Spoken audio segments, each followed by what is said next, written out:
Hello again, I'm John Turzak, and today I'm going to answer the question of how to make one version of a good Puerto Rican style rice dish, okay?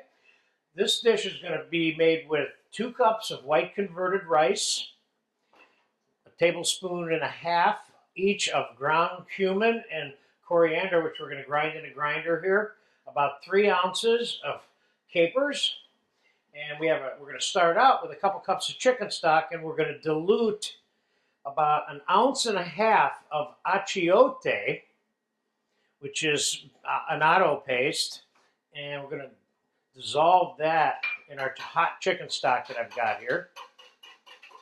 And we're going to have red pepper, green pepper, onions, chorizo, tomatoes, garlic, and a little bit of salt and pepper. Let's start by getting the bacon fat, a couple of tablespoons, into our hot pan back here.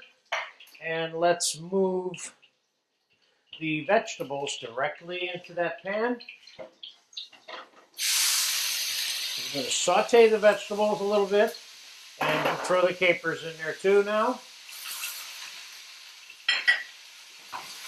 And let's get the seeds ground up.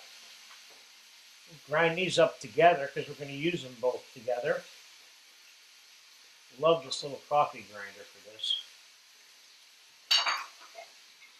And if you can grind yours fresh, the coriander and the cumin, I would do it.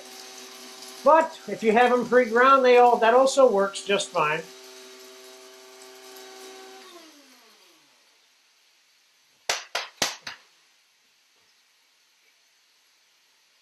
There you go. That's ground enough for me.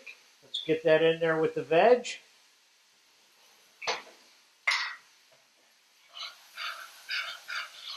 It's looking good. Let's get the chorizo diced up. I'm putting a fair amount in here. This is kind of a substantial rice, but I want my chorizo. This is chorizo from Spain, not from Mexico now. In substantial enough pieces so there's food in this rice that doesn't get minced up so much that you can't really see it when you're eating it, you know? So we'll throw these 3 slices in there too. So let's throw the chorizo in there. I got about 4 ounces of chorizo, 3.5 to 4 ounces there. Could you put bacon in here? Absolutely. Now, let's add about 2 tablespoons of garlic.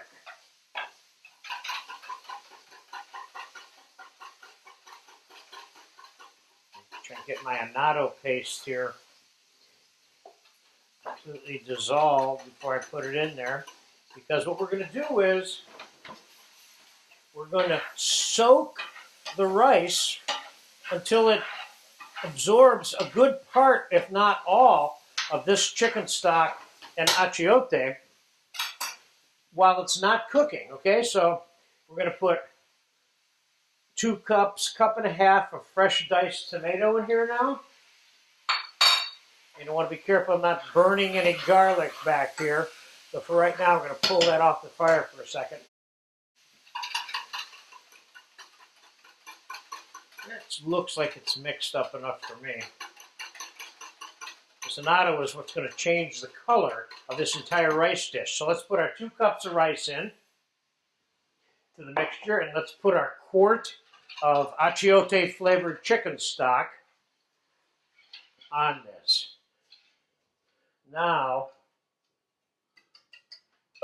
I'm going to shut this burner off. I'm going to swing this over here. And we're going to let that sit and soak for a little while. So I'll be back in we'll fast forward this for about 30 minutes or whatever it takes, and I'll tell you how long it took to absorb what's in there. So I'll see you then. It's been about 30 minutes that the rice has been soaking in the achiote chicken stock with all that stuff. And let's take a look at that and see how that looks. Now see, I haven't even turned the fire on yet for this rice, which is definitely worth noting that this rice is partially cooked right now, and I've never actually put the fire on. This is a nice way of making this kind of rice, by the way. And I never put any pepper in there, so let's get a little bit of fresh ground black pepper in here.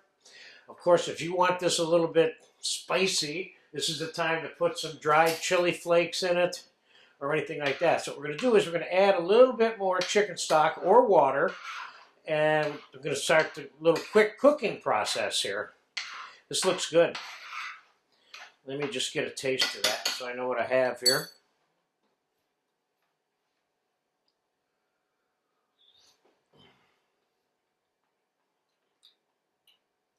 This rice, first of all, tastes good, and it's close to being done, and I never actually put the fire on underneath it.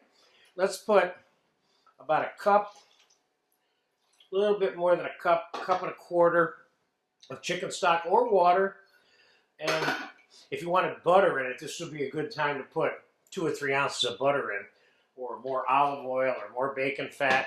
So let's set that to cook on low. Let's put it on medium for now, and I'll probably turn it down to low a little bit. And then as soon as it's done, I'll tell you how long it took, and we'll get some of it on a plate. I'm going to put some green peas in it because these Puerto Rican rice dishes usually have pigeon peas, and I couldn't find any today. So we can put regular peas in it, and that's what we're going to do. So I'll be back in, I don't know, 15, 20 minutes, 30 minutes, whenever that rice is completely done. We're going to dump it on a sheet pan so it can cool off. So I'll see you then. Okay, rice has been cooking only 15 minutes. It's done. It was 3/4 of the way done just from soaking. And let's get it seasoned. Looks good. Let's, yeah, it looks good. None of it's stuck to the bottom or anything. It's nice and loose, too. Now, that whole soaking process helps the rice not get stuck together also. Sometimes you boil rice too fast, all the starch makes the rice get stuck together. Let's taste this real quick, and then we're going to add, I got about 1.5 cups of peas there. This stuff is hot. I'm going to be careful getting this in my mouth.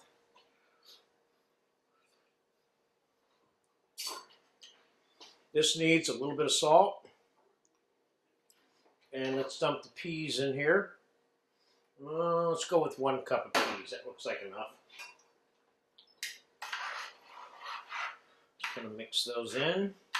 And normally what I would do, I'm making the rice in advance of serving dinner.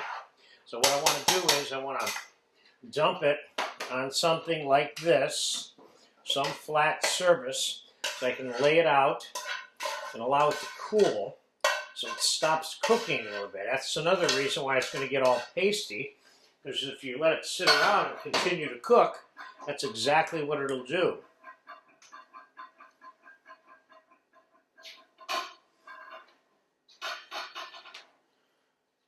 Looks good. Looks real good. I like this.